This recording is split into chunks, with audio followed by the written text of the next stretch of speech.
देखो ऐसा है,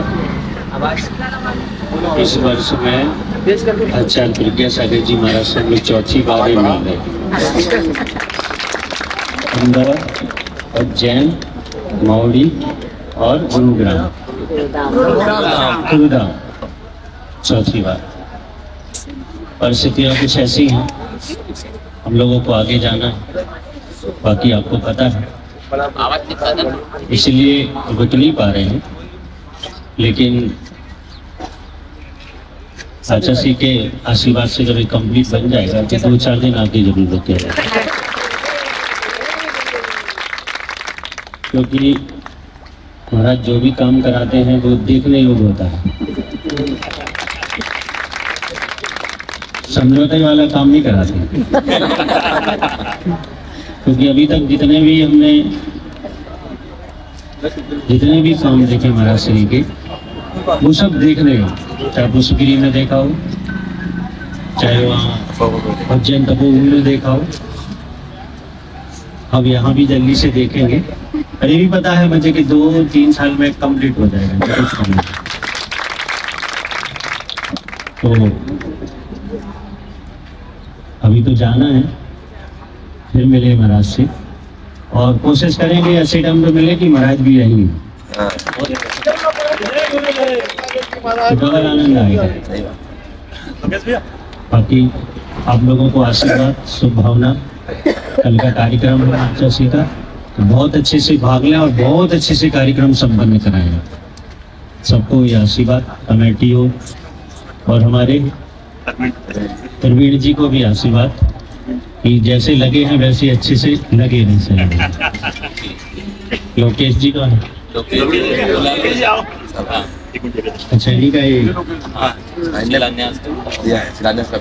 अच्छा ठीक है, बढ़िया। आपको आशीर्वाद, जैसे महर्षि का आशीर्वाद तो ही डबल आशीर्वाद। इस शुभ भावना के साथ जय बोली गुरुदेव आचार्य श्री विराट सागर जी महाराज। अच्छे से वाला महावीर भगवान की, आचार्य गुरुवर श्री पुष्पदंत सागर जी महाराज की, आचार्य विराट सागर जी महाराज की, आचार्य प्रज्ञा सागर जी महाराज की, आचार्य विनश्चय सागर जी महाराज की,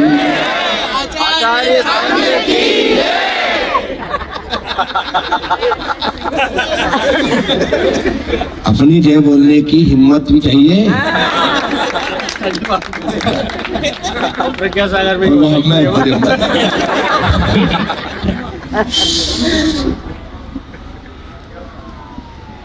महाराज श्री से पुराना रिश्ता है।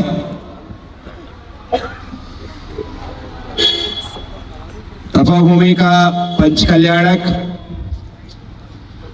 उस पंच कल्याणक में महाराज श्री की पावन उपस्थिति, पावन सानिध्य, उस समय से एक परिचय, उसके बाद से श्रवण बिल्कुल है ना, आप नहीं थे इस बार, नहीं इस बार नहीं थे।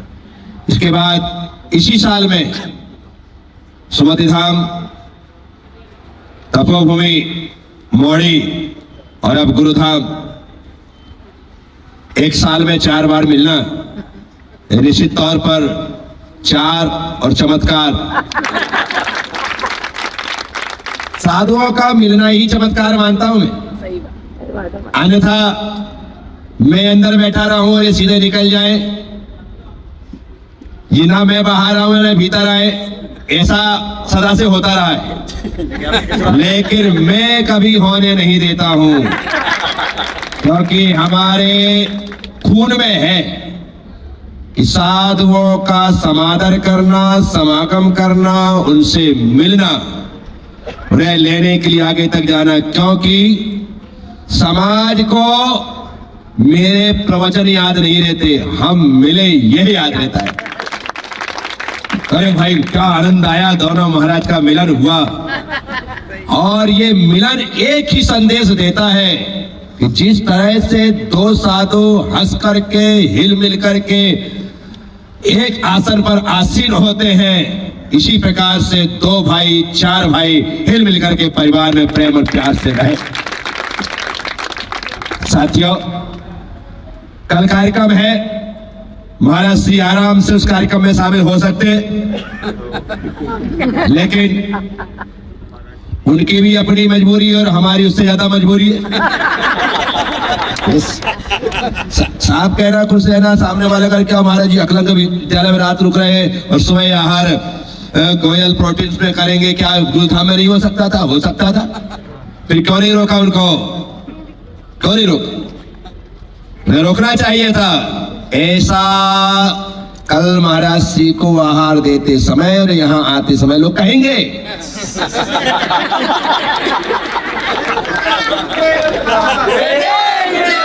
और महाराज जी भी जवाब दे दे के थक जाएंगे और मैं भी थक जाऊंगा। लेकिन सच्चाई एक ही है कि अभी गुरुधाम में कुछ भी नहीं, गुरुधाम में कुछ भी नहीं।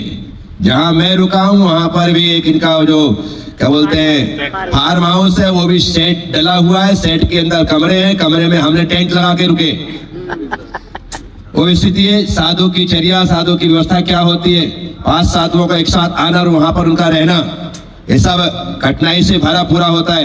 अन्यथा कोई साधु मेरे सामने से ऐसे निकल जाए, ये कभी हो नहीं सकता है, कभी हो नहीं सकता है। लेकिन ये हो रहा है तो उसकी वजह हमारे पास व्यवस्था न हो और कोई कारण नहीं। अन्यथा मैं तो ये हाथ और पांव सब पकड़ के रोक डालता, और इनकी हिम्मत नहीं थी कि आगे जा सकते। इनकी हिम्मत नहीं थी। ये हमारा, परंतु महाराज से इस चीज को समझते हैं हम भी, क्योंकि साधु को यदि हम बराबर रखते हैं तो उसका मान सम्मान मर्यादा सब कुछ बराबर परिपालन होना चाहिए। इसलिए महाराज से मैंने आते से कह दिया, उत्तम क्षमा के साथ नमोस्तु। भाई आप यहाँ से जा रहे हैं, कल का कार्यक्रम और नहीं हो पा रहा है, ये बहुत हमको फीलिंग हो रही है। अन्यथा हमने तो हमेशा से साधुओं को, यदि ये दिन ठंडी के ना होके थोड़े से दूसरे होते तो भी बड़ी सहजता के साथ सब कुछ हो जाता कि बाहर रहना उठना सब कुछ संभव था। तो लेकिन महाराज से एक बार फिर से, तो सकल जैन समाज कोटा किसी को भी महाराज श्री प्रोटीन्स में हार क्यों कर रहे हैं, कार्यक्रम में क्यों नहीं रुके, ये प्रश्न करने की जरूरत। हाँ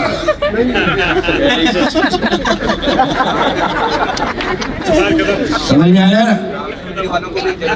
इसी नहीं हो जो बहन तो कोटा वाले हैं, आप मेरे क्या करेंगे? वो तो व्यवस्था कर रहे हैं, जहां आप बोलो वहां पे रोटी बना देंगे महिलाएं।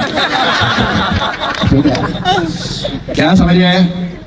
तो इसीलिए महाराज से एक बार फिर से उत्तम क्षमा, और आप सब लोग इस बात को मानसिकता। लेकिन जिस दिन गुरुधाम यहाँ पर जो स्थान हमारे पास थोड़ा भी होगा, एक भी साधु, मैं रहूंगा तब भी और नहीं रहूंगा तब भी, यहाँ से यूं नहीं जाएगा। महाराज श्री ओम नमः, सबसे क्षमा, सबको क्षमा। जय गुरुदेव, जय महावीर, बोलो महावीर भगवान की।